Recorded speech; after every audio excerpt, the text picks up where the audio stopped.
We don't know who they are, we don't know what they want. Aliens invading the Earth and the Earth's last stand. What we do know is that they're taking people.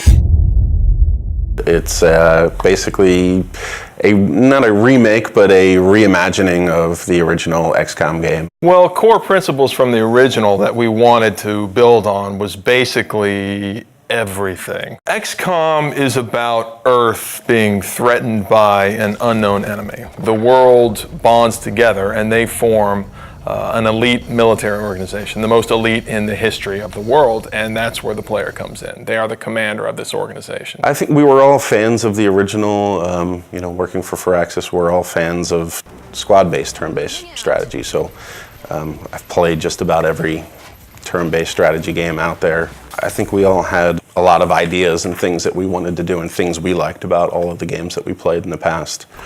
Just really finding the fun things and eliminating the things that we didn't really care so much for. So we start with the original game and we play it and we say, okay, well, we find that new players or even us old diehards, like we find this concept, we can improve this a little bit. And one of the first things we looked at was time units. And the idea was that your soldiers had a certain number of time units to move around the battlefield, to perform abilities, take shots and things like that.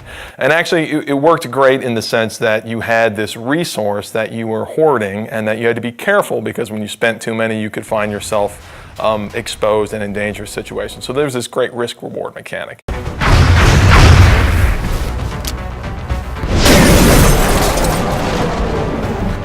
We said, okay, how can we simplify that and sort of free up all that headspace that takes up in the player's head? We sort of turned the time units into a simplified version where the player has a number of moves that they can perform per turn, and they can choose to move, they can choose to move and shoot, they can choose to move really far, and then based on different abilities their soldiers have, maybe they can use those abilities to do different things. But it still has that great risk-reward mechanic. Look, I need to run really far this time, but when you do that, you're always taking the cost that you're not going to be able to shoot, and then you're going to find yourself in a difficult tactical position.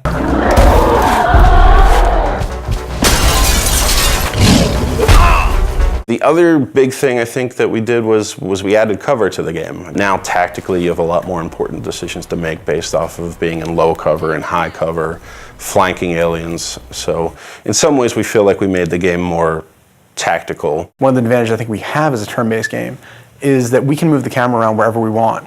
If you're making a game that has real-time response, players get really upset when you take control away from them. Well, we do that every other turn. There's been a very cinematic approach to the game that we're making now that wasn't available then, simply because we can move the camera around and take advantage of the fact that we have a 3D game. We're still leveraging the 3D and the tech that we have available now to make it a much more compelling experience, I think, visually, than they were able to do back then. The glam cam was our way of kind of making a turn-based strategy game sexy. It was a way for us to take the camera and put it in the environment in a way that kind of got you out of the normal gameplay mode, but let you see things a little clearer and a little more up close and feel like you're a little more part of the action. The idea is that when your soldier goes to take a cool shot, then the camera can drop in, and we've got these great dramatic scenes where your sniper's lining up this super long shot and you'll see it fall right down the barrel. And what that does is it allows a little more of an intimate connection between you and your soldiers. And of course it increases the drama of the actual combat. And the glam cam is a great way to do that. That's just one of the ways that we sort of get the camera down there.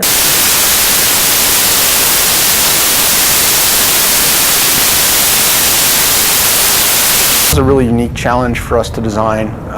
When we started on it, it was flat and more like a level in the game. And we really wanted to have base building, but we ran into some really difficult challenges on it being flat and working more like a level. And at a certain point, a couple of my guys had come in and they said, you know what, we keep talking about this as an ant farm. Why don't we make it like an ant farm? It is very much, the G.I. Joe base that the kid down the street had that you didn't have, that you got to play with every once in a while if you went to his house. So when we made it, that was one of the things I think really stands out. I think it's a really unique feature to the game. It allows us a lot of flexibility for optimization and for the player to be able to build and expand. And it's a really different, I haven't seen represented that way really ever. And on top of that, they're actually expanding the structure, customizing the facilities that they're adding to their base. We want them to be able to see their soldiers interacting and their scientists, and so I think it's this really neat moment where you get into the game and you have this physical structure that you've customized and you've made the decisions about what you want to focus on, and then you can see your soldiers that you've leveled up and you've grown attached to, you can see them interacting, and it's something that I think we're really proud of, we're really excited for people to see.